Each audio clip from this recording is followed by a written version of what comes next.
नमस्कार, आदाब, सत श्री अकाल। हमदर्द टीवी देखने वाले सारे दर्शकों का स्वागत है। मैं हाँ तरनजीत कौर घुम्मन। खास मुलाकात प्रोग्राम है जी। सो खास मुलाकात में अक्सर असीं अजिहियां शख्सियतां नाल तुहाडी मुलाकात करवाउने आ जिन्हां ने अपने अपने खेतर विच नाम खट्टिया हुंदा है। महिलावां दी जदों गल करदे आ ना, कहंदे घर तो लैके देश तक महिलावां सब कुछ चला सकदियां ने। ते अज दे समय दी गल कीती जावे तां नारी जिन्नी ज़्यादा एजुकेटेड हो चुकी है उन्ना ज़्यादा समाज दे विच अपना योगदान भी पाउंदी है। घर दे विच कहंदे ने कि जेकर औरत पढ़ी लिखी होवे तां पूरा घर ही पढ़िया लिखिया हुंदा आ। अजिहे दे विच अज असीं गलबात करांगे। कहंदे दुनिया दे हर कोने विच अज दे समय विच महिलावां काम कर रहीआं ने। भारत विच भी अज ओह समां नहीं रहा कि औरतां सिर्फ चार दीवारी विच रहिंदियां ने। अज औरतां ओह किहड़ा फील्ड जिहदे विच नहीं गईयां हैगीआं, जिहदे विच नहीं जाके उन्हां ने मल्लां मारीआं। सो साडी जे गल कीती जावे, देखिया जावे, भारत दी राष्ट्रपति जो ने ओह भी एक महिला ने।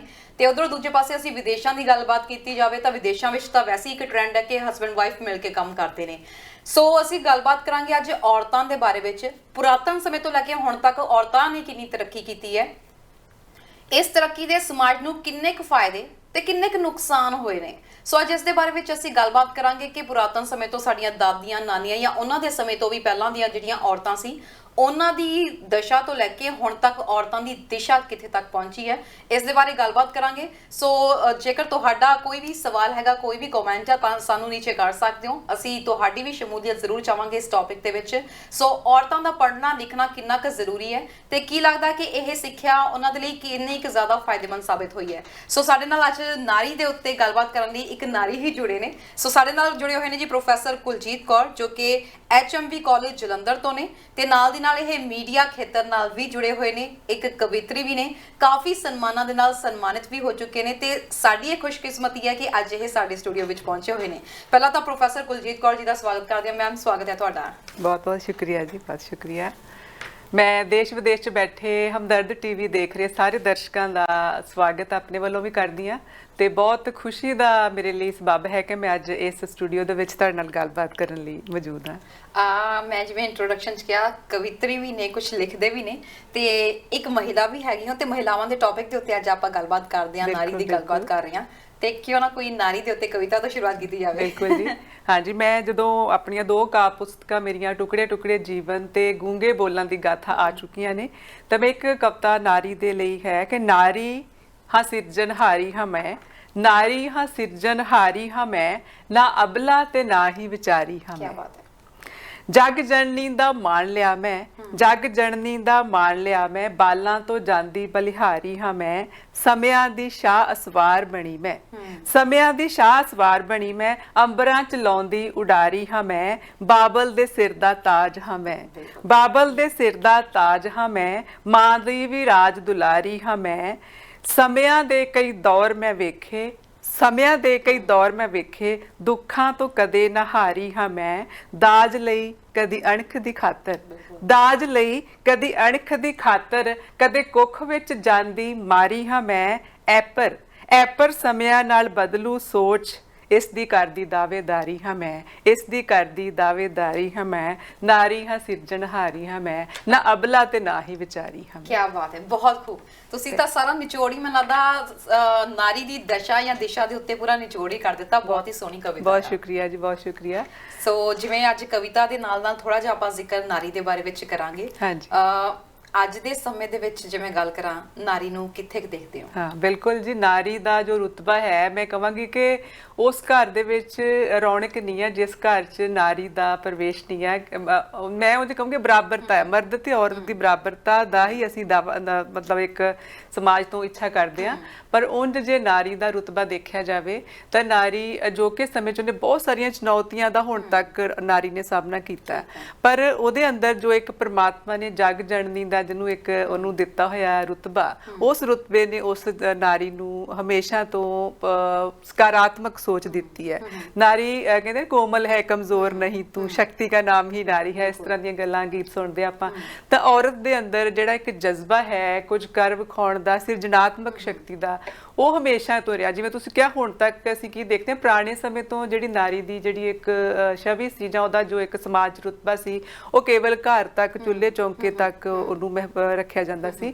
ਪਰ ਜਿਉਂ-ਜਿਉਂ ਵਕਤ ਬਦਲਿਆ, ਨਾਰੀ ਨੇ ਵੀ ਆਪਣਾ ਜਿਹੜਾ ਸਨਮਾਨ ਹੈ ਸਮਾਜ ਦੇ ਵਿੱਚ ਉਹਦਾ ਬਦਲਿਆ। ਉਸਨੇ ਪੜ੍ਹਾਈ ਲਿਖਾਈ ਕਰਕੇ ਆਪਣੇ ਆਪ ਨੂੰ ਉਸ ਸਾਰੇ ਮਤਲਬ ਜਿਹੜਾ ਸਮਾਜਿਕ ਚੌਕਟਾ ਚੋਂ ਬਾਹਰ ਲਿਆਂਦਾ, ਤੇ ਅੱਜ ਨਾਰੀ ਜਿਹੜੀ ਅੰਬਰਾਂ ਤੇ ਉਡਾਰੀ ਵੀ ਲਾ ਰਹੀ ਹੈ, ਤੇ ਅੱਜ ਨਾਰੀ ਸਮਿਆਂ ਦੀ ਸ਼ਾਹ ਸਵਾਰ ਹੈ। ਜਿਵੇਂ ਮੈਂ ਤੁਹਾਨੂੰ ਪਹਿਲਾਂ ਵੀ ਆਪਣੀ ਕਵਿਤਾ ਰਾਹੀਂ ਦੱਸਿਆ, ਤਾਂ ਮੈਂ ਦੇਖਦੀ ਕਿ ਨਾਰੀ ਲਈ ਬਹੁਤ ਸਾਰਾ ਆਉਣ ਵਾਲੇ ਸਮੇਂ ਲਈ ਵਧੀਆ ਜਹਾਨ ਹੈ, ਬਹੁਤ ਖੂਬਸੂਰਤ ਜਹਾਨ ਹੈ।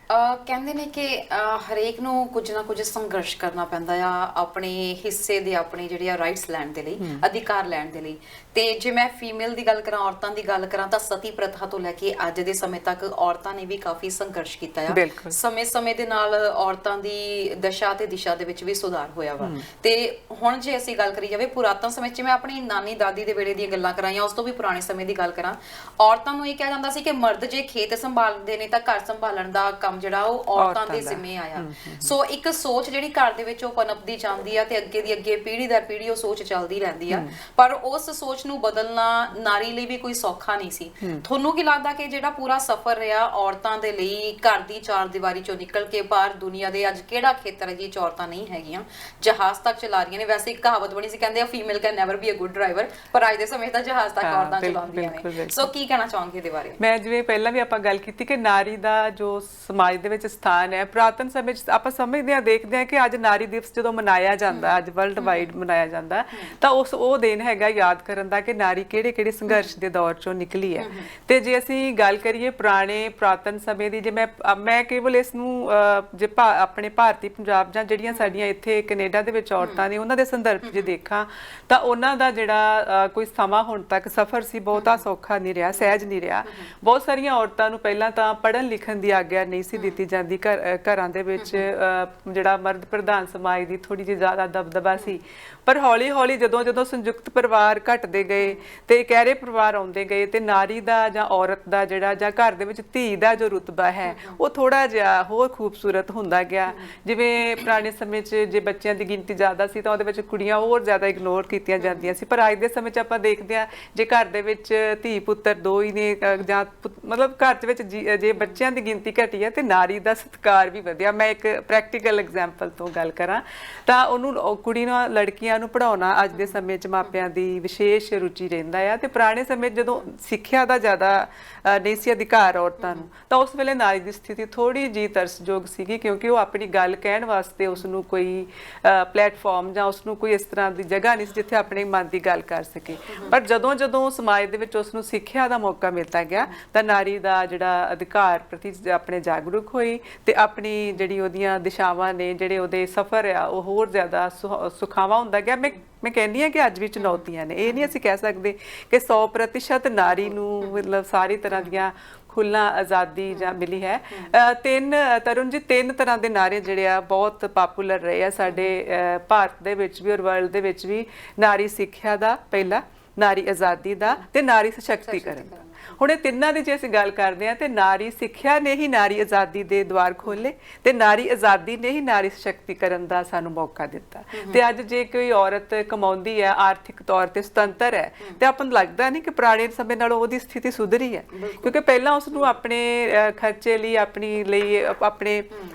ਆਪਣੇ ਪਾਰਟਨਰ ਵੱਲ ਦੇਖਣਾ ਪੈਂਦਾ ਸੀ ਪਰ ਅੱਜ ਜਦੋਂ ਉਹ ਆਰਥਿਕ ਤੌਰ ਤੇ ਮਜ਼ਬੂਤ ਹੋਈ ਹੈ, ਤੇ ਉਹਦਾ ਥੋੜਾ ਜਿਹਾ ਸਮਾਜਿਕ ਰੁਤਬਾ ਵੀ ਜਿਹੜਾ ਹੈ ਉਹਦੇ 'ਚ ਵੀ ਬਦਲਾਵ ਆਏ ਆ। ਉਹਦੀ ਸਲਾਹ ਲਈ ਜਾਂਦੀ ਹੈ, ਉਹਨੂੰ ਪੁੱਛਿਆ ਜਾਂਦਾ ਹੈ। ਪਰ ਫਿਰ ਮੈਂ ਇੱਥੇ ਇਹ ਗੱਲ ਕਰਾਂਗੀ ਕਿ 100% ਨਹੀਂ ਤਾਂ ਅਸੀਂ ਮੰਨ ਸਕਦੇ ਕਿ 70% ਤੱਕ ਅਸੀਂ ਇਸ ਗੱਲ ਤੇ ਵਿਜੇ ਪਾ ਲਈ ਹੈ। ਬਾਕੀ 30% ਜਿਹੜਾ ਹੈ ਉਹ ਵੀ ਸਮੇਂ ਨਾਲ ਹੌਲੀ ਹੌਲੀ ਹੋ ਜਾਏਗਾ, ਇਸ ਲਈ ਅਸੀਂ ਆਸਵੰਦ। ਕੋਈ ਸਮਾਂ ਸੀ ਜਦੋਂ ਸਿਰਫ ਮੁੰਡਿਆਂ ਦੀ ਲੋਹੜੀ ਮਨਾਈ ਜਾਂਦੀ ਸੀ, ਹੁਣ ਤਾਂ ਧੀਆਂ ਦੀ ਵੀ ਲੋਹੜੀ ਮਨਾਈ ਜਾਂਦੀ ਹੈ। ਤੇ ਜੇ ਮੈਂ ਥੋੜਾ ਜਿਹਾ ਗੱਲ ਕਰਾਂ, ਕਹਿੰਦੇ ਆ ਕਿ ਆਪਣੇ ਹੱਕ ਲੈਣ ਲਈ ਉਸ ਫੀਲਡ ਵਿੱਚ ਵੀ ਸਾਨੂੰ ਉਤਰਨਾ ਪੈਣਾ, ਆਪਣੀ ਗੱਲ ਰੱਖਣ ਲਈ ਉਤਰਨਾ ਪੈਣਾ। ਅੱਜ ਦੇ ਸਮੇਂ ਵਿੱਚ ਜਿਵੇਂ ਗੱਲ ਕਰਾਂ, ਪੋਲਿਟਿਕਸ ਦੇ ਵਿੱਚ ਵੀ ਔਰਤਾਂ ਜਿਹੜੀਆਂ ਨੇ ਵੱਧ ਚੜ ਕੇ ਹਿੱਸਾ ਲੈ ਰਹੀਆਂ ਨੇ। ਬਹੁਤ ਵੱਡੀਆਂ ਪਾਰਟੀਆਂ, ਮੈਂ ਭਾਰਤ ਦੀ ਗੱਲ ਕਰ ਲਾਂ ਜਾਂ ਮੈਂ ਇੱਥੇ ਗੱਲ ਕਰ ਲਾਂ, ਰਾਜਨੀਤੀ ਵਿੱਚ ਵਿਚਰ ਰਹੀਆਂ ਨੇ। ਪੰਜਾਬ ਦੇ ਕਈ ਪਿੰਡਾਂ ਵਿੱਚ ਤਾਂ ਹੁਣ ਸਪੈਸ਼ਲੀ ਫੀਮੇਲ ਸਰਪੰਚ ਹੈਗੀਆਂ ਨੇ, ਔਰਤਾਂ ਸਰਪੰਚ ਨੇ।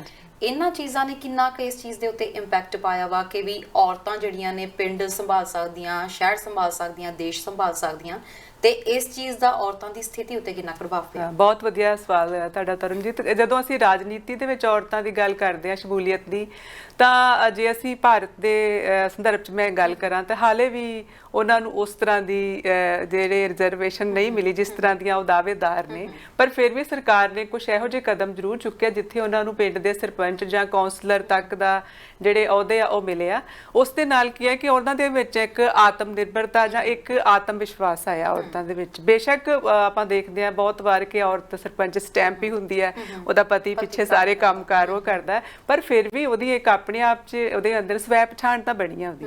ਉਹਨੂੰ ਆਪਣੇ ਆਪ ਨੂੰ ਲੱਗਣ ਲੱਗ ਗਿਆ ਕਿ ਮੈਂ ਵੀ ਕੁਝ ਕਰ ਸਕਦੀ ਹਾਂ, ਜਾਂ ਮੈਨੂੰ ਵੀ ਮੇਰੀ ਵੀ ਕੋਈ ਆਇਡੈਂਟੀਟੀ ਹੈ, ਮੇਰੀ ਕੋਈ ਹੋਂਦ ਹੈ ਕਿ ਜੇਕਰ ਜੇ ਪਿੰਡ ਦੀ ਸਰਪੰਚ ਨਹੀਂ ਹਾਂ ਤਾਂ ਮੈਂ ਸਰਪੰਚ ਹਾਂ, ਤਾਂ ਮੈਂ ਆਪਣੇ ਪੂਰੇ ਪਿੰਡ ਦੇ ਲੋਕਾਂ ਦੇ ਲਈ ਚੰਗਾ ਸੁਧਾਰ ਕਰ ਸਕਦੀ। ਮੈਂ ਇਹਨੂੰ ਪੋਜ਼ਿਟਿਵ ਲੈ ਰਹੀ ਹਾਂ ਕਿ ਬਹੁਤ ਸਾਰੇ ਲੋਕ ਸੋਚਦੇ ਕਿ ਨਹੀਂ ਪਤੀ ਹੀ ਸਰਪੰਚੀ ਕਰਦੇ ਆ, ਔਰਤਾਂ ਦਾ ਸਿਰਫ ਇੱਕ ਨਾਮ ਹੀ ਆ। ਪਰ ਮੈਂ ਮਹਿਸੂਸ ਕਰਦੀ ਹਾਂ ਗੱਲ, ਆਪਣੇ ਪਿੰਡਾਂ ਦੇ ਵਿੱਚ ਜਾ ਕੇ ਵੀ ਦੇਖਿਆ ਕਿ ਔਰਤਾਂ ਦੇ ਅੰਦਰ ਉਹ ਆਤਮ ਨਿਰਭਰਤਾ, ਆਤਮ ਵਿਸ਼ਵਾਸ ਜ਼ਰੂਰ ਆਇਆ ਕਿ ਅਸੀਂ ਇੱਕ ਸਰਪੰਚ ਹੋ ਕੇ ਪੂਰੇ ਪਿੰਡ ਦੇ, ਜਾਂ ਹੋਰ ਜਿਸ ਰਾਜਨੀਤੀ ਦੇ ਖੇਤਰ ਵੇਖੀਏ, ਤੇ ਔਰਤਾਂ ਨੇ ਆਪਣੇ ਆਪ ਨੂੰ ਸਮੇਂ ਦੀ ਲਗਾਮ ਆਪਣੇ ਹੱਥ 'ਚ ਲਈ ਹੈ।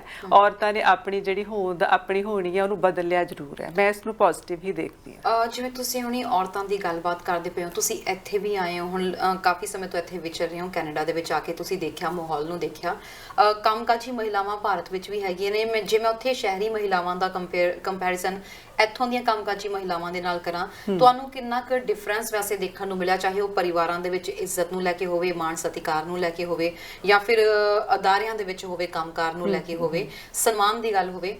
ਕਿਵੇਂ ਦਾ ਡਿਫਰੈਂਸ ਦੇਖਣ ਨੂੰ ਲੱਗਦਾ? ਤਰੁਣ, ਜਦੋਂ ਅਸੀਂ ਦੇਖਦੇ ਹਾਂ ਦੋਵਾਂ ਦੇਸ਼ਾਂ ਦਾ, ਜੇ ਅਸੀਂ ਥੋੜੀ ਤੁਲਨਾ ਕਰੀਏ ਤਾਂ ਜਿਹੜੀਆਂ ਕੰਮਕਾਜੀ ਔਰਤਾਂ ਨੇ ਉਹਦੀਆਂ ਚੁਣੌਤੀਆਂ ਇੱਕੋ ਜਿਹੀਆਂ ਹੀ, ਬਿਲਕੁਲ, ਕਿਉਂਕਿ ਉਹਨਾਂ ਨੂੰ ਘਰੇਲੂ ਮਾਹੌਲ ਦੇ ਵਿੱਚੋਂ ਨਿਕਲ ਕੇ ਆਪਣੀ ਵਰਕ ਪਲੇਸ ਤੱਕ ਜਾਣ ਵਾਸਤੇ ਜੋ ਇੱਕ ਪੂਰੇ ਰੂਟੀਨ ਚੋਂ ਨਿਕਲਣਾ ਪੈਂਦਾ, ਉਹ ਕੋਈ ਮੈਂ ਵੱਖਰੀ ਨਹੀਂ ਵੇਖੀ। ਕਿਉਂਕਿ ਮੈਂ ਇੱਥੇ ਉਸ ਉਹਨਾਂ ਘਰਾਂ 'ਚ ਵੀ ਗਈ ਹਾਂ ਜਿੱਥੇ ਕਿ ਔਰਤਾਂ ਨੌਕਰੀ ਪੇਸ਼ਾ ਨੇ ਤੇ ਉਹਨਾਂ ਨੂੰ ਆਪਣੇ ਕੰਮ ਤੇ ਆਪਣੇ ਸਮੇਂ ਦੇ ਅਨੁਸਾਰ ਜਾਣਾ ਪੈਂਦਾ, ਤੇ ਜੋ ਸਾਡਾ ਉੱਥੇ ਮੈਂਟਲ ਸਟ੍ਰੈਸ ਹੁੰਦਾ ਉਹੀ ਉਹਨਾਂ ਦਾ ਹੈ ਕਿ ਜਾਣਾ, ਇੰਨੇ ਵਜੇ ਪਹੁੰਚਣਾ ਆ, ਇੰਨੇ ਕੰਮ ਆ, ਇੰਨੇ ਘੰਟੇ ਖੜੇ ਰਹਿਣਾ ਜਾਂ ਕੰਮ ਕਰਨਾ ਜਾਂ ਬੈਠਣਾ, ਜਾਂ ਜੋ ਵੀ ਕੰਮ ਦਾ ਦਫ਼ਤਰੀ ਕੰਮ ਉਹਨਾਂ ਦਾ ਹੈਗਾ, ਉਹਦੇ ਲਈ ਉਹਨਾਂ ਨੂੰ ਸਾਰਾ ਕਰਨਾ ਪੈਂਦਾ। ਇਹ ਇੱਕ ਮੈਂਟਲ ਸਟ੍ਰੈਸ ਲੈਵਲ ਮੈਂ ਇੱਕੋ ਜਿਹਾ ਦੇਖਿਆ।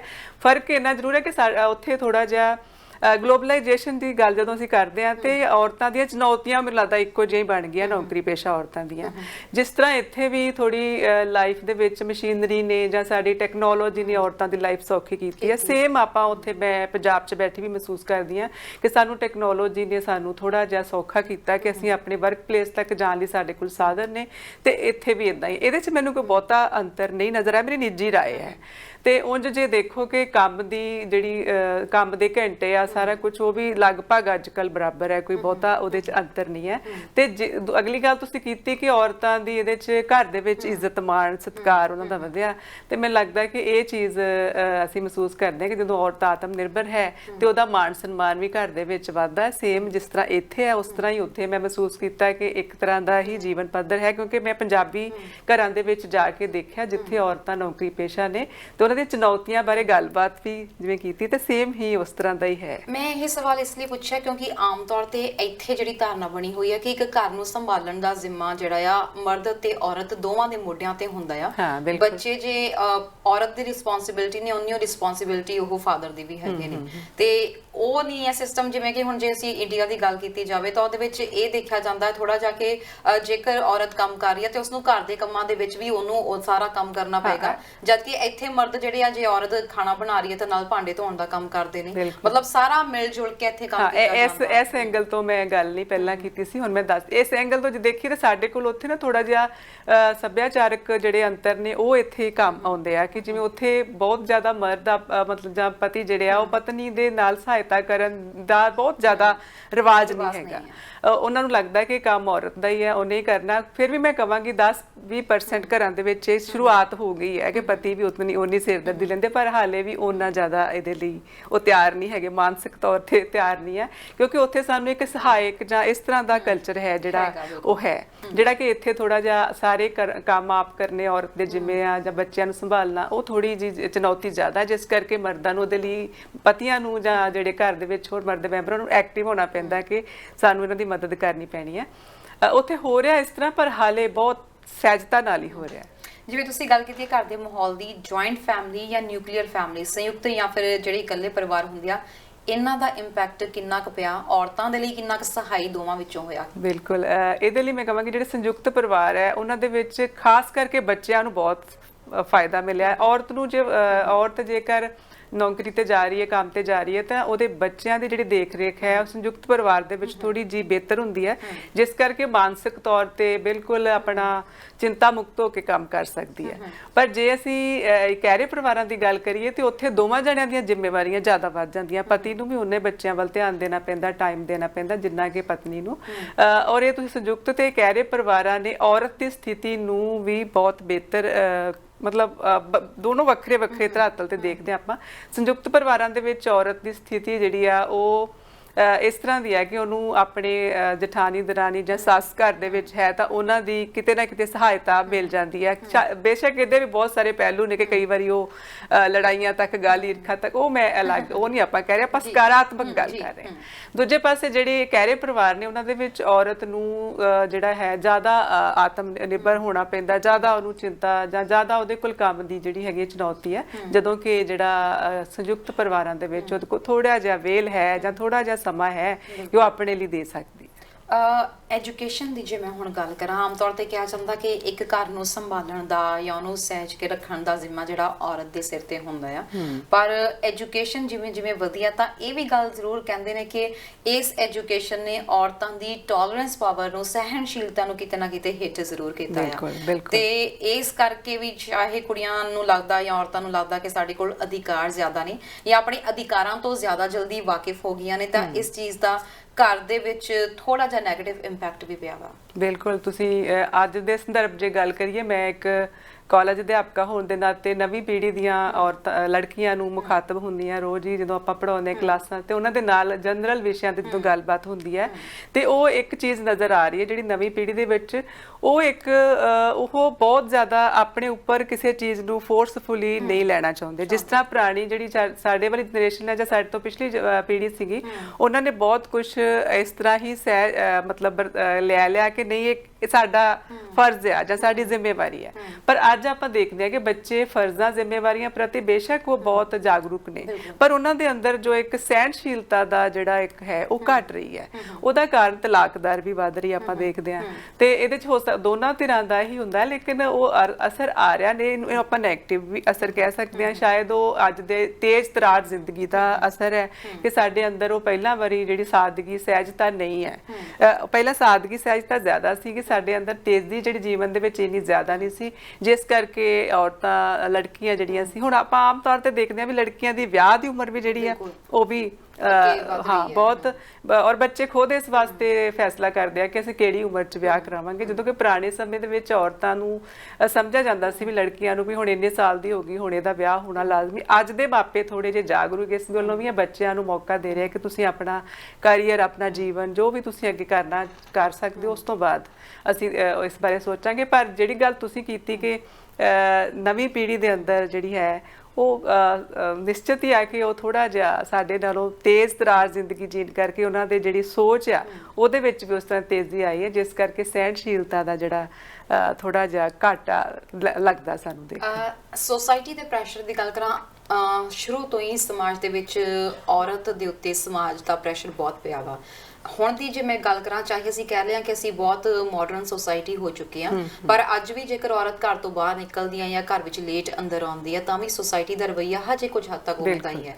ਸੋਸਾਇਟੀ ਦੀ ਗੱਲ ਕਰਾਂ, ਔਰਤ ਨੂੰ ਲੈ ਕੇ ਸੋਸਾਇਟੀ ਕਿੰਨਾ ਕੁ ਥੋੜਾ ਜਿਹਾ ਚੇਂਜ ਹੋਈ ਆ, ਕਿੰਨਾ ਕੁ ਬਦਲੀ ਆ, ਜਾਂ ਕਿੰਨਾ ਕੁ ਪੋਜ਼ਿਟਿਵ ਇੰਪੈਕਟ ਸੋਸਾਇਟੀ ਦਾ ਔਰਤਾਂ ਦੇ ਉੱਤੇ ਪਿਆ? ਹਾਂ, ਕਿਉਂਕਿ ਇੱਕ ਵਿਅਕਤੀ ਤੋਂ ਮਿਲ ਕੇ ਸਮਾਜ ਬਣਦਾ ਤੇ ਉਹਦੀ ਜਿਹੜੀ ਸੋਚ ਆ ਹਰ ਵਿਅਕਤੀ ਦੀ ਸਮਾਜ ਨੂੰ ਪ੍ਰਭਾਵਿਤ ਕਰਦੀ ਹੈ। ਪਰ ਅੱਜ ਦੇ ਦੌਰ ਜੇ ਆਪਾਂ ਦੇਖੀਏ ਤੇ ਹਰ ਇੱਕ ਨੂੰ ਇਸ ਚੀਜ਼ ਦਾ ਇਹ ਅੰਦਾਜ਼ਾ ਹੈ ਕਿ ਜੇ ਕੋਈ ਔਰਤ ਕੰਮ ਕਰਦੀ ਹੈ ਤੇ ਉਹਨੂੰ ਦੇਰ ਸਵੇਰ ਹੋ ਸਕਦੀ ਹੈ। ਇਸ ਲਈ ਉਸ ਤਰ੍ਹਾਂ ਦੀ ਸੋਚ ਸਮਾਜ ਦੀ ਥੋੜੀ ਤਬਦੀਲੀ ਮੈਂ ਕਹਾਂਗੀ ਆਈ ਹੈ ਸਮਾਜ ਦੇ ਵਿੱਚ। ਪਰ ਹਾਲੇ ਵੀ ਜਿਵੇਂ ਪੇਂਡੂ ਪੱਧਰ ਤੇ ਜੇ ਮੈਂ ਦੇਖਾਂ ਤੇ ਉਸ ਤਰ੍ਹਾਂ ਦਾ ਅਜੇ ਸਾਨੂੰ ਸਿਨੈਰੀਓ ਨਹੀਂ ਮਿਲ ਰਿਹਾ, ਉਸ ਤਰ੍ਹਾਂ ਦਾ ਦ੍ਰਿਸ਼ ਨਹੀਂ ਮਿਲ ਰਿਹਾ ਕਿ ਲੜਕੀਆਂ ਨੂੰ ਪੂਰੀ ਤਰ੍ਹਾਂ ਇਸ ਤਰ੍ਹਾਂ ਆਜ਼ਾਦੀ ਹੈ। ਮੈਂ ਇੱਥੇ ਬਲਕਿ ਵੇਖਿਆ, ਕੈਨੇਡਾ ਦੇ ਵਿੱਚ ਮੈਂ ਵੇਖਿਆ ਕਿ ਬੱਚੇ ਜਦੋਂ ਲੜਕੀਆਂ ਕੰਮ ਕਰ ਜਾਂਦੀਆਂ, ਜੇ ਰਾਤ ਦੀ ਸ਼ਿਫਟ ਤੋਂ ਵਾਪਸ ਆ ਰਹੀਆਂ ਨੇ ਤੇ ਕਿਸੇ ਨੂੰ ਕੋਈ ਇਸ ਗੱਲ ਦਾ ਹੈ ਨਹੀਂ, ਆਪਣੇ ਆਰਾਮ ਨਾਲ ਆਪਣਾ ਕੰਮ ਕਰਕੇ ਬੱਚੇ ਬੱਸ ਸਟਾਪ ਤੇ ਵੀ ਜੇ ਖੜੇ ਆ ਜਾਂ ਆਪਣੇ ਘਰ 'ਚ ਵੀ ਲੇਟ ਜਾ ਰਹੇ ਆ ਤੇ ਕੋਈ ਨਹੀਂ। ਪਰ ਸਾਡੇ ਹਾਲੇ ਭਾਰਤੀ ਪੰਜਾਬ 'ਚ ਜੇ ਗੱਲ ਸੋਚੀ ਜਾਵੇ ਤਾਂ ਇਹ ਚੀਜ਼ ਹਾਲੇ ਬਹੁਤ ਦੂਰ ਦੀ ਗੱਲ ਹੈ ਕਿ ਅਸੀਂ ਦੇਰ ਰਾਤ ਤੱਕ ਔਰਤਾਂ ਦਾ ਆਪਣੀ ਸ਼ਿਫਟ ਤੋਂ ਵਾਪਸ ਆਉਣਾ ਔਰ ਸੁਰੱਖਿਅਤ ਆਪਣੇ ਆਪ ਨੂੰ ਮਹਿਸੂਸ ਕਰਨਾ ਉਹ ਨਹੀਂ ਹੈ। ਤੇ ਸਮਾਜ ਦੀ ਸੋਚ ਜਿਹੜੀ ਆ ਉਹਦੇ ਵਿੱਚ ਤਬਦੀਲੀ ਆ ਰਹੀ ਹੈ, ਪਰ ਬਹੁਤ ਸਹਿਜਤਾ ਨਾਲ ਆ ਰਹੀ ਹੈ। ਜੋ ਉੱਥੋਂ ਦੀ ਗੱਲ ਕਰਾਂ ਤਾਂ ਇੱਕ ਚੀਜ਼ ਆ ਜਿਹੜੀ ਹਜੇ ਤੱਕ ਨਹੀਂ ਬਦਲੀ ਪੁਰਾਤਨ ਸਮੇਂ ਤੋਂ ਲੈ ਕੇ ਹੁਣ ਤੱਕ, ਉਹ ਹੈ ਔਰਤਾਂ ਨਾਲ ਹੁੰਦਾ ਪਿਆ ਸ਼ੋਸ਼ਣ, ਚਾਹੇ ਉਹ ਘਰ ਦੇ ਵਿੱਚ ਹੋਵੇ, ਚਾਹੇ ਉਹ ਸਮਾਜ ਦੇ ਵਿੱਚ ਹੋਵੇ, ਚਾਹੇ ਉਹ ਉਹਨਾਂ ਦੇ ਵਰਕ ਪਲੇਸ ਦੇ ਉੱਤੇ ਹੋਵੇ। ਹੁਣੇ ਜਿਵੇਂ ਤੁਸੀਂ ਗੱਲ ਕੀਤੀ ਆ ਕਿ ਵੀ ਇੱਥੇ ਲੜਕੀਆਂ ਰਾਤ ਰਾਤ ਤੱਕ ਸਫ਼ਰ ਕਰਦੀਆਂ ਨੇ ਜਾਂ ਕੰਮਾਂ ਕਾਰਾਂ ਤੇ ਜਾਂਦੀਆਂ ਨੇ, ਇੱਥੇ ਕਿਉਂਕਿ ਸ਼ਾਇਦ ਸਮਾਜ ਦੇ ਵਿੱਚ ਇੱਕ ਥੋੜੀ ਜਿਹੀ ਸੋਚ ਹੈਗੀ ਆ ਕਿ ਵੀ ਕੁੜੀਆਂ ਆਪਣੇ ਆਪ ਨੂੰ ਸੁਰੱਖਿਅਤ ਫੀਲ ਕਰਦੀਆਂ ਨੇ। ਹਾਲਾਂਕਿ ਅਸੀਂ ਭਾਰਤ ਦੀ ਗੱਲ ਕਰੀਏ ਤਾਂ ਉੱਥੇ ਜਿਸ ਤਰੀਕੇ ਨਾਲ ਇਨਸੀਡੈਂਟਸ ਹੁੰਦੇ ਰਹੇ ਨੇ, ਥੋੜਾ ਜਿਹਾ ਇਸ ਚੀਜ਼ ਨੂੰ ਲੈ ਕੇ ਮਾਪੇ ਵੀ ਅਵੇਅਰ ਨਹੀਂ ਹੈਗੇ। ਮੈਂ ਜੇ ਇਸ ਵਕਤ ਮਾਡਰਨ ਸਮਾਜ ਦੀ ਗੱਲ ਕਰਾਂ, ਤੁਸੀਂ ਵੀ ਪ੍ਰੋਫੈਸਰ ਹੋ, ਕੁੜੀਆਂ ਨਾਲ ਗੱਲਬਾਤ ਕਰਦੇ ਹੋ, ਆਪਣੀ ਸਟੂਡੈਂਟਸ ਨਾਲ ਗੱਲਬਾਤ ਕਰਦੇ ਹੋ, ਤੁਹਾਨੂੰ ਕੀ ਲੱਗਦਾ ਅੱਜ ਦੀ ਪੀੜ੍ਹੀ ਨੂੰ, ਹਾਲਾਂਕਿ ਉਹਨਾਂ ਦੇ ਲਈ ਸਭ ਕੁਝ ਓਪਨ ਆ, ਰਾਹ ਖੁੱਲੇ ਨੇ, ਐਜੂਕੇਸ਼ਨ ਨੂੰ ਲੈ ਕੇ ਉਹਨਾਂ ਨੂੰ ਲੜਨਾ ਨਹੀਂ ਪੈਂਦਾ, ਘਰਦਿਆਂ ਦੇ ਨਾਲ ਕੰਮ ਕਰਨ ਲਈ ਲੜਨਾ ਨਹੀਂ ਪੈਂਦਾ ਹੈਗਾ, ਸਾਰੀਆਂ ਉਹਨਾਂ ਨੂੰ ਅਧਿਕਾਰ ਮਿਲੇ ਹੋਏ ਨੇ, ਪਰ ਫਿਰ ਵੀ ਕਿਹੜੀਆਂ ਚੁਣੌਤੀਆਂ ਨੇ ਜਿਹੜੀਆਂ ਇਸ ਟਾਈਮ ਤੁਹਾਨੂੰ ਲੱਗਦਾ ਕਿ ਉਹ ਫੇਸ ਕਰ ਰਹੀਆਂ ਨੇ ਜਾਂ ਤੁਹਾਡੇ ਨਾਲ ਉਹ ਗੱਲਾਂ ਸ਼ੇਅਰ ਕਰਦੀਆਂ ਨੇ? ਹਾਂ ਬਿਲਕੁਲ, ਜਦੋਂ ਵਿਦਿਆਰਥੀਆਂ ਨਾਲ ਗੱਲ ਕਰੀਦੀ ਹੈ ਤਾਂ ਕੁਝ ਤਾਂ ਜੇ ਤਾਂ ਆਰਥਿਕ ਸਥਿਤੀ ਘਰ ਦੀ ਬਿਹਤਰ ਹੈ ਤੇ ਉਹਨਾਂ ਦਾ ਜਿਹੜਾ ਉਹਨਾਂ ਦੀ ਜਿਹੜੀ ਜੀਵਨ ਦਿਸ਼ਾ ਉਹ ਅਲੱਗ ਹੈ। ਜਿਹੜੇ ਬੱਚਿਆਂ ਦੀ ਘਰ ਦੀ ਆਰਥਿਕ ਸਥਿਤੀ ਜਿਹੜੀ ਆ ਉਹਦੇ 'ਚ ਥੋੜੀ ਡਾਵਾਂਡੋਲ, ਤਾਂ ਉਹਨਾਂ ਬੱਚਿਆਂ ਨੂੰ ਲੱਗਦਾ ਹੈ ਕਿ ਉਹ ਪੜ੍ਹਾਈ ਦੇ ਨਾਲ ਨਾਲ ਉਹਨਾਂ ਨੂੰ ਕੰਮ ਵੀ ਕਰਨਾ ਪੈਂਦਾ। ਇਸ ਤਰ੍ਹਾਂ ਦੀ ਇੱਕ ਚੁਣੌਤੀ ਉੱਥੇ ਵੀ ਹੈਗੀ ਆ। ਬੱਚੇ ਜਿਵੇਂ ਆਰਥਿਕ ਚੁਣੌਤੀ ਬੱਚਿਆਂ ਨੂੰ ਹੈ ਬਹੁਤ ਜ਼ਿਆਦਾ। ਤੇ ਮੈਂ ਜਿੱਥੇ ਵੀ ਮੈਨੂੰ ਕਦੀ ਕੋਈ ਇਸ ਤਰ੍ਹਾਂ ਦਾ ਅਦਾਰਾ ਮਿਲਦਾ ਹੈ ਜਿਹੜੇ ਕਿ ਬੱਚਿਆਂ ਦੀ ਮਦਦ ਲਈ ਅੱਗੇ ਆ ਸਕਦੇ ਆ, ਤੇ ਮੈਂ ਹਮੇਸ਼ਾ ਕਹਿੰਦੀ ਹੁੰਦੀ ਹਾਂ ਕਿ ਜੇ ਅਸੀਂ ਆਪਣੀਆਂ ਗਰੀਬ ਵਿਦਿਆਰਥੀਆਂ ਦੀ, ਲੋੜਵੰਦ ਵਿਦਿਆਰਥੀਆਂ ਦੀ ਮਦਦ ਕਰ ਸਕਦੇ ਆ ਤੇ ਸਾਨੂੰ ਜ਼ਰੂਰ ਅੱਗੇ ਆਉਣਾ ਚਾਹੀਦਾ। ਪਹਿਲੀ ਚੁਣੌਤੀ ਬੱਚਿਆਂ ਦੀ ਹੈਗੀ ਹੈ ਜੀ, ਜਿਸ ਕਰਕੇ ਉਹ ਉਹਨਾਂ ਨੂੰ ਐਜੂਕੇਸ਼ਨ ਦੇ ਵਿੱਚ ਰੁਕਾਵਟ ਉਹਨਾਂ ਦੀ ਆ ਰਹੀ ਹੈ, ਇੱਕ ਚੀਜ਼। ਦੂਜਾ ਹੈਗਾ ਕਿ ਜਿਹੜੀ ਬਾਕੀ ਜਿਹੜੀ ਤੁਸੀਂ ਵਿਦੇਸ਼ ਵੱਲ ਬੱਚਿਆਂ ਦਾ ਰੁਝਾਨ ਜਿਹੜਾ ਆ, ਉਹ ਉੱਥੇ ਵੀ ਇੱਧਰ ਆਉਣ ਦਾ ਰੁਝਾਨ ਲਗਾਤਾਰ ਜਾਰੀ ਹੈ, ਕਿਉਂਕਿ ਥੋੜਾ ਜਿਹਾ ਕਹਿ ਸਕਦੇ ਹਾਂ ਕਿ ਰੁਜ਼ਗਾਰ ਦੇ ਮੌਕਿਆਂ ਦੀ ਕਮੀ ਹੋਣ ਕਰਕੇ ਆਮ ਤੌਰ ਤੇ ਕਿਹਾ ਜਾਂਦਾ ਕਿ ਵੀ ਜਿਵੇਂ ਸਪੈਸ਼ਲੀ ਜਿਵੇਂ ਆਪਾਂ ਹੁਣ ਪਿੱਛੋਂ ਭਾਰਤ ਤੋਂ ਬਿਲੋਂਗ ਕਰਦੇ ਹਾਂ ਜਾਂ ਪੰਜਾਬ ਤੋਂ ਬਿਲੋਂਗ ਕਰਦੇ ਹਾਂ, ਤਾਂ ਕਿਹਾ ਜਾਂਦਾ ਕਿ ਘਰ ਦੀ ਜ਼ਿੰਮੇਵਾਰੀ ਔਰਤ ਦੀ ਹੈ ਤੇ ਆਮ ਤੌਰ ਤੇ ਇਹ ਕਿਹਾ ਜਾਂਦਾ ਕਿ ਮਰਦ ਘਰ 'ਚ ਕਮਾਈ ਕਰਕੇ ਆਉਂਦਾ ਆ, ਔਰਤ ਠੀਕ ਆ ਕਮਾਉਂਦੀ ਆ, ਪਰ ਘਰ ਜਿਹੜਾ ਉਹ ਮਰਦ ਦੀ ਕਮਾਈ ਨਾਲ ਹੀ ਚੱਲਦਾ ਆ। ਸੋ ਫੀਮੇਲਸ ਦੇ ਉੱਤੇ ਐਸ ਕੰਪੇਅਰ ਟੂ ਇੱਥੇ ਉਸ ਟਾਈਪ ਦਾ ਪ੍ਰੈਸ਼ਰ ਨਹੀਂ ਹੁੰਦਾ, ਪਰ ਇਸ ਦੇ ਬਾਵਜੂਦ ਅਸੀਂ ਦੇਖਿਆ ਕਿ ਵੀ ਜਿਵੇਂ ਲੜਕਿਆਂ ਦੇ ਵਿੱਚ ਇਸ ਵਕਤ ਹੋੜ ਲੱਗੀ ਹੋਈ ਆ ਕਿ ਵੀ ਵਿਦੇਸ਼ ਦਾ ਰੁਖ ਕੀਤਾ ਜਾਵੇ, ਔਰਤਾਂ ਦੇ ਵਿੱਚ ਵੀ ਉਨੀ ਹੋੜ ਆ। ਲੜਕੀਆਂ ਵੀ ਪੜ੍ਹ ਲਿਖ ਕੇ +2 ਕਰਕੇ ਆਪਣੀ ਆਇਲਸ ਦੇ ਵਿੱਚ ਵਧੀਆ ਬੈਂਡ ਲੈ ਕੇ ਵਿਦੇਸ਼ਾਂ ਦਾ ਰੁਖ ਕਰ ਰਹੇ ਨੇ। ਜਦ ਕਿ ਜੇ ਮੈਂ ਮੋਰਲ ਰਿਸਪੌਂਸਿਬਿਲਿਟੀਜ਼ ਦੀ ਗੱਲ ਕਰਾਂ, ਉਹ ਲੜਕਿਆਂ ਦੇ ਉੱਤੇ ਜ਼ਿਆਦਾ ਹੁੰਦੀ ਆ। ਉਹ ਸੋਸਾਇਟੀ ਦਾ ਪੀਅਰ ਪ੍ਰੈਸ਼ਰ, ਸੋਸਾਇਟੀ ਪ੍ਰੈਸ਼ਰ ਕਿ ਵੀ ਮਰਦ ਹੀ ਹੁੰਦਾ ਜਿਹੜਾ ਕਮਾਈ ਕਰਕੇ ਘਰ ਲੈ ਕੇ ਆਉਂਦਾ ਆ ਤੇ ਮਰਦ ਦੀ ਕਮਾਈ ਨਾਲ ਹੀ ਘਰ ਚੱਲਦਾ। ਇਸ ਦੇ ਬਾਵਜੂਦ ਕੁੜੀਆਂ ਦੇ ਵਿੱਚ ਇੰਨਾ ਰੁਝਾਨ ਵਿਦੇਸ਼ ਜਾਣ ਲਈ ਕਿਉਂ ਹੈ? ਇਹ ਪਿਛਲੇ ਮੈਂ ਕਹਾਂ ਦੇ ਕਿ 5-7 ਸਾਲਾਂ ਤੋਂ ਇਹ ਰੁਝਾਨ ਜ਼ਿਆਦਾ ਵਧਿਆ ਆ। ਉਹਦੇ ਬਹੁਤ ਸਾਰੇ ਕਾਰਨ ਸਾਹਮਣੇ ਆਏ। ਇੱਕ ਤਾਂ ਇਹ ਕਿ ਮਾਵਾਂ ਜਿਹੜੀਆਂ ਨੇ, ਮਦਰਸ ਨੇ, ਉਹਨਾਂ ਦੀ ਵੀ ਇੱਛਾ ਹੈ ਕਿ ਸਾਡੀ ਲੜਕੀ ਆਉਣ ਵਾਲੇ ਟਾਈਮ ਦੇ ਵਿੱਚ ਆਤਮ ਨਿਰਭਰ ਹੋਵੇ, ਤੇ ਆਤਮ ਨਿਰਭਰਤਾ ਵਾਸਤੇ ਫਿਰ ਮੌਕੇ ਚਾਹੀਦੇ ਆ। ਚੁਣੌਤੀਆਂ ਜਿਹੜੀਆਂ ਨੇ ਉਹ ਉਹਨਾਂ ਨੂੰ ਲੱਗਦੀਆਂ ਨੇ, ਜਿਸ ਕਰਕੇ ਔਰ ਇੱਕ ਬਿਹਤਰ ਜੀਵਨ ਦੀ ਲਾਲਸਾ ਵੀ ਹੈ। ਜਿਸ ਤਰ੍ਹਾਂ ਨਾਰੀ ਆਜ਼ਾਦੀ ਦੀ ਮੈਂ ਗੱਲ ਕੀਤੀ, ਨਾਰੀ ਸਿੱਖਿਆ ਦੀ ਗੱਲ ਕੀਤੀ। ਨਾਰੀ ਸਿੱਖਿਆ ਤਾਂ ਹੈ, ਪਰ ਨਾਰੀ ਆਜ਼ਾਦੀ ਜਾਂ ਨਾਰੀ ਸਸ਼ਕਤੀਕਰਨ ਵਾਸਤੇ ਵੀ ਲੜਕੀਆਂ ਦੇ ਮਨ 'ਚ ਇੱਕ ਇਹ ਇਸ ਤਰ੍ਹਾਂ ਦੀ ਹੈ ਕਿ ਅਸੀਂ ਜੇ ਬਿਲਕੁਲ ਆਤਮ ਨਿਰਭਰ ਹੋਣਾ ਆ ਤੇ ਸਾਨੂੰ ਫਿਰ ਇੱਕ ਬਿਹਤਰ ਜ਼ਿੰਦਗੀ ਵਾਸਤੇ ਸਾਨੂੰ ਜਿਹੜੇ ਮੌਕੇ ਤਲਾਸ਼ਣੇ ਪੈਣੇ ਆ। ਤੇ ਸ਼ਾਇਦ ਇਸੇ ਹੀ ਹੋੜ ਦੇ ਵਿੱਚ ਬੱਚੇ ਜਿਹੜੇ ਆ, ਇਸ ਤਰ੍ਹਾਂ ਲੜਕੀਆਂ ਦੇ ਅੰਦਰ ਵੀ ਚੇਤਨਾ ਪੈਦਾ ਹੋ ਰਹੀ ਹੈ ਕਿ ਉਹ ਇੱਧਰ ਪਹੁੰਚਣ। ਇੱਕ ਮਾਪਿਆਂ ਦੀ ਵੀ ਸੋਚ ਬਦਲੀ ਹੈ। ਪਹਿਲੇ ਮਾਪੇ ਆਪਣੀਆਂ ਧੀਆਂ ਨੂੰ ਸ਼ਹਿਰ ਤੱਕ ਵੀ ਇਕੱਲਾ ਜਾਣ ਦੇਣਾ ਨਹੀਂ ਸੀ ਚਾਹੁੰਦੇ, ਪਰ ਅੱਜ ਵਿਦੇਸ਼ ਤੱਕ ਇਕੱਲਿਆਂ ਨੂੰ ਭੇਜ ਰਿਹਾ। ਇਹ ਇੱਕ ਬਦਲਦੀ ਸੋਚ ਜਾਂ ਬਦਲਦੀਆਂ ਸਥਿਤੀਆਂ ਦਾ ਤੁਸੀਂ ਨਤੀਜਾ ਕਹਿ ਸਕਦੇ ਹੋ। ਤੇ ਜਿਸ ਕਰਕੇ ਲੜਕੀਆਂ ਦਾ ਇੱਥੇ ਆਉਣਾ ਤੇ ਆਪਣੇ ਆਪ ਨੂੰ ਹੋਰ ਜ਼ਿਆਦਾ ਬਿਹਤਰ ਜ਼ਿੰਦਗੀ ਵਾਸਤੇ ਤਿਆਰ ਕਰਨਾ, ਉਹ ਇਹਦਾ ਸਿੱਟਾ ਆ ਪਿਛਲੇ ਕੁਝ ਸਾਲਾਂ ਤੋਂ। ਵੈਸੇ ਮੇਰਾ ਸਮਾਂ ਅੱਗੇ ਇਜਾਜ਼ਤ ਲੈਣ ਵੱਲ ਨੂੰ ਵੱਧ ਰਿਹਾ, ਪਰ ਮੈਂ ਥੋੜਾ ਜਿਹਾ ਇਸ ਪਾਸੇ ਪੇਰੈਂਟਸ ਦੇ ਰੁਖ ਦੇ ਬਾਰੇ ਵਿੱਚ ਤੁਹਾਡੇ ਨਾਲ ਜ਼ਰੂਰ ਗੱਲ ਕਰਨਾ ਚਾਹਾਂਗੀ। ਆਮ ਤੌਰ ਤੇ ਕਿਹਾ ਜਾਂਦਾ ਕਿ ਘਰ ਦੇ ਜਿਹੜੇ ਕੰਮਕਾਰ ਹੁੰਦੇ ਆ ਮੁੰਡਿਆਂ ਤੋਂ ਕਰਵਾਏ ਜਾਂਦੇ ਆ, ਜਾਂ ਫਿਰ ਜਿਵੇਂ ਬਿਜਲੀ ਦਾ ਬਿੱਲ ਭਰ ਕੇ ਆਉਣਾ ਲੜਕਾ ਚਾਹੁੰਦਾ ਆ, ਲੜਕੀਆਂ ਨੂੰ ਆਪਾਂ ਵਿਦੇਸ਼ ਜ਼ਰੂਰ ਭੇਜ ਦਿੰਦੇ ਆ, ਪਰ ਉਹਦੇ ਲਈ ਕਦੇ ਉਹਨਾਂ ਨੂੰ ਮੈਂਟਲੀ ਜਾਂ ਫਿਜ਼ੀਕਲੀ ਰੈਡੀ ਨਹੀਂ ਕਰਦੇ ਹੈਗੇ, ਜਿਹਦੇ ਕਰਕੇ ਇੱਥੇ ਲੜਕੀਆਂ ਨੂੰ, ਖਾਸ ਤੌਰ ਤੇ ਕੁੜੀਆਂ ਨੂੰ ਇੱਥੇ ਸਰਵਾਈਵ ਕਰਨਾ ਸਟਾਰਟਿੰਗ ਦਿਨਾਂ ਦੇ ਵਿੱਚ ਬਹੁਤ ਮੁਸ਼ਕਿਲ ਹੋ ਜਾਂਦਾ ਆ। ਸੋ ਕਹਿੰਦੇ ਚੈਰਿਟੀ ਬਿਗਨਸ ਐਟ ਹੋਮ, ਘਰ ਤੋਂ ਸ਼ੁਰੂਆਤ ਹੋਣੀ ਚਾਹੀਦੀ ਆ। ਕੁੜੀਆਂ ਨੂੰ ਅਕਸਰ ਇਹ ਹੁੰਦਾ ਕਿ ਬਸ ਘਰ ਤੋਂ ਕਾਲਜ ਤੋਂ ਘਰ ਆ ਗਈਆਂ ਤੇ ਉਹਨਾਂ ਨੂੰ ਦੁਨੀਆਦਾਰੀ ਦੀ ਕੋਈ ਸਮਝ ਨਹੀਂ ਹੁੰਦੀ, ਜਿਹਦੇ ਕਰਕੇ ਇੱਥੇ ਕਈ ਵਾਰੀ ਉਹ ਗਲਤ ਸੰਗਤ ਵਿੱਚ ਵੀ ਬਹਿ ਜਾਂਦੀਆਂ ਨੇ, ਕਿਉਂਕਿ ਬਹੁਤ ਛੋਟੀ ਉਮਰੇ ਆਉਂਦੀਆਂ ਨੇ। ਤੁਹਾਨੂੰ ਨਹੀਂ ਲੱਗਦਾ ਕਿ ਵੀ ਪੇਰੈਂਟਸ ਨੂੰ ਵੀ ਕੁੜੀਆਂ ਦੇ ਉੱਤੇ ਵੀ ਥੋੜੀ ਜਿਹੀ ਉਹ ਰਿਸਪੌਂਸਿਬਿਲਿਟੀ ਪਾਉਣੀ ਚਾਹੀਦੀ ਆ, ਤਾਂ ਕਿ ਕਮ ਸੇ ਕਮ ਸਮਾਜ ਅੱਗੇ ਆਪਣੇ ਆਪ ਨੂੰ ਉਹ ਸਟਰੋਂਗਲੀ ਰਿਪਰੈਜ਼ੈਂਟ ਕਰ ਸਕਣ ਤੇ ਕਿਸੇ ਵੀ ਹਾਲਾਤ ਨਾਲ ਸਾਹਮਣਾ ਕਰਨ ਲਈ ਉਹ ਤਿਆਰ ਰਹਿਣ, ਕਿਉਂਕਿ ਕੁੜੀਆਂ ਨੂੰ ਅਕਸਰ ਨਾਜ਼ੁਕ ਬਣਾ ਕੇ ਰੱਖਿਆ ਜਾਂਦਾ ਹੈ।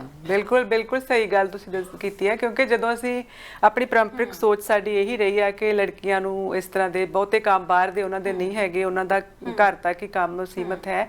ਪਰ ਜੇ ਅਸੀਂ ਆਪਣੇ ਬੱਚੇ ਨੂੰ ਵਿਦੇਸ਼ ਭੇਜ ਰਹੇ, ਖਾਸ ਕਰਕੇ ਬੱਚੀਆਂ ਨੂੰ ਭੇਜ ਰਹੇ ਹਾਂ, ਤੇ ਉਹਨਾਂ ਨੂੰ ਮੁੱਢਲੇ ਤੌਰ ਤੇ ਨੈਤਿਕ ਤੌਰ ਤੇ ਜਾਂ ਉਹਨਾਂ ਨੂੰ ਮਾਨਸਿਕ ਤੌਰ ਤੇ ਜ਼ਰੂਰ ਤਿਆਰ ਕਰਨ ਦੀ ਲੋੜ ਹੈ ਕਿ ਇੱਥੇ ਜੋ ਚੁਣੌਤੀਆਂ ਨੇ ਉਹ ਬਿਲਕੁਲ ਵੱਖਰੇ ਤਰ੍ਹਾਂ ਦੀਆਂ ਨੇ। ਇੱਥੇ ਤੁਹਾਨੂੰ ਆਪਣੀ ਜ਼ਿੰਦਗੀ ਵਾਸਤੇ ਆਪ ਸੰਘਰਸ਼ ਕਰਨਾ ਪੈਣਾ, ਸਾਰੇ ਹੀ ਤੁਹਾਡੇ ਕੰਮ ਜਿਹੜੇ ਆਪ ਕਰਨ ਵਾਲੇ, ਬਾਹਰ ਦੇ, ਆਪਣੇ ਘਰ ਦੇ ਸਾਰੇ ਕਰਨੇ ਪੈਣੇ, ਜਿਸ ਕਰਕੇ ਇੱਕ ਜਿਹੜੀ ਹੋੜ ਇੱਥੇ ਆਉਂਦੀ ਹੈਗੀ ਆ, ਉਹਦੇ ਪਿੱਛੇ ਇੱਕ ਮਾਪਿਆਂ ਨੂੰ ਬਹੁਤ ਪੁਖਤਾ ਤਰੀਕੇ ਨਾਲ ਆਪਣੇ ਬੱਚਿਆਂ ਨੂੰ ਤਿਆਰ ਕਰਨ ਦੀ ਲੋੜ ਹੈਗੀ ਹੈ, ਤਾਂ ਜੋ ਇੱਥੇ ਆ ਕੇ ਉਸ ਤਰ੍ਹਾਂ ਦੇ ਮਾਹੌਲ ਦੇ ਵਿੱਚ ਰਚ ਸਕਣ। ਤੇ ਜਿਹੜੀ ਤੁਸੀਂ ਸੰਗਤ ਦੀ ਗੱਲ ਕੀਤੀ ਹੈ, ਇਹ ਵੀ ਇੱਕ ਨੈਤਿਕ ਮਾਪਿਆਂ ਵਾਸਤੇ ਚੁਣੌਤੀ ਹੈ ਕਿ ਉਹ ਬੱਚੇ ਆਪਣੇ ਨੂੰ ਇੱਕ ਤਰੀਕੇ ਇਹੋ ਜਿਹਾ ਸਿੱਖਿਆ ਦੇਣ ਇਸ ਤਰ੍ਹਾਂ ਦਾ ਕਿ ਆਪਣੇ ਸੱਭਿਆਚਾਰ, ਆਪਣੀ ਜਿਹੜੀ ਬੋਲੀ, ਆਪਣਾ ਵਿਰਸਾ, ਆਪਣਾ ਜੋ ਪੰਜਾਬ ਦਾ ਹੈਗਾ ਉਹਨੂੰ ਉਸੇ ਤਰ੍ਹਾਂ ਹੀ ਸੰਭਾਲ ਕੇ ਰੱਖਣ। ਬੇਸ਼ੱਕ ਇੱਕ ਵੱਖਰੇ ਸੱਭਿਆਚਾਰ 'ਚ ਆਏ ਨੇ, ਪਰ ਉਹਦੇ ਅਕੋਰਡਿੰਗ ਵੀ ਢਲਣ ਦੀ ਕਿਤੇ ਲੋੜ ਪੈਂਦੀ ਹੈ, ਪਰ ਆਪਣੀ ਨੈਤਿਕ ਮਰਿਆਦਾ ਜਿਹੜੀ ਆ ਉਸ ਨੂੰ ਜਿਹੜਾ ਆ ਸਾਂਭ ਕੇ ਰੱਖਣਾ ਵੀ ਬਹੁਤ ਜ਼ਿਆਦਾ ਜ਼ਰੂਰੀ ਮੰਨਿਆ ਜਾ ਸਕਦਾ। ਸਮਾਂ ਅੱਗੇ ਇਜਾਜ਼ਤ ਲੈਣ ਵੱਲ ਨੂੰ ਵੱਧ ਰਿਹਾ, ਪਰ ਜਿਹੜੇ ਮੇਰੇ ਦਰਸ਼ਕ ਦੇਖ ਰਹੇ ਨੇ, ਤੁਹਾਨੂੰ ਸੁਣ ਰਹੇ ਨੇ, ਅੱਜ ਆਪਾਂ ਕਾਫੀ ਡਿਟੇਲ ਦੇ ਵਿੱਚ ਇਹਦੇ ਬਾਰੇ ਗੱਲਬਾਤ ਕੀਤੀ ਹੈ, ਔਰਤ ਦੇ ਸਫ਼ਰ ਦੇ ਬਾਰੇ ਵਿੱਚ, ਪਰ ਅਖੀਰ 'ਚ ਤੁਸੀਂ ਕੁਝ ਕਹਿਣਾ ਚਾਹੋਗੇ, ਕੋਈ ਨਿਚੋੜ ਇਹਦਾ ਕੱਢਣਾ ਚਾਹੋਗੇ?